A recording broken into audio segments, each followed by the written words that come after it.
It's been a fiery day in the New South Wales Parliament, with members of the coalition and opposition sparring over ministerial pay rises and public sector wages. The opposition attacked the Premier for being out of touch after several rounds of industrial action from frontline workers over pay and conditions. There has not been a sitting parliament in 5 weeks. During that time, New South Wales has seen strike action from teachers, paramedics, bus drivers and health and hospital workers demanding better pay and working conditions. Parliament is back.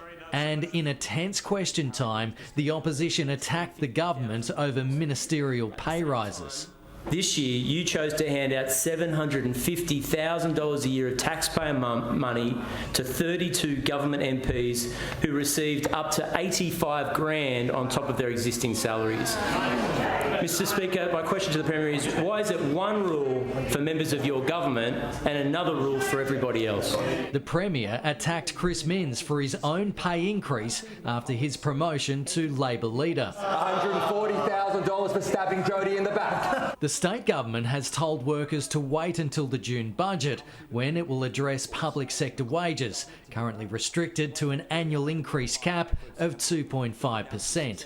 Unions are demanding more, they say, to account for increased workloads and inflation. But the Premier is defending the cap on public sector wages, saying New South Wales is the most generous state in Australia. Here at 2.5%, Mr. Speaker, we have seen public sector wages grow in real terms at 5.4% compared to the private sector at 4%.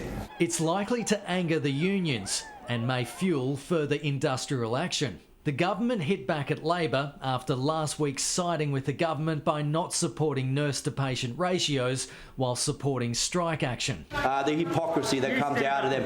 We actually find out that they'll stand out there in the rain, they'll protest, they'll stand next to our nurses and they'll say that they'll support them with pay increases, they'll support them with nurse-to-patient ratio, but we've actually just found out that the Leader of the Opposition can't be trusted because the Leader of the Opposition has clearly turned his back on our nurses. The Leader of the Opposition to know that you don't grow the economy by shutting it down, Mr. Speaker. It's a little over a month until Matt Keane's first budget is handed down.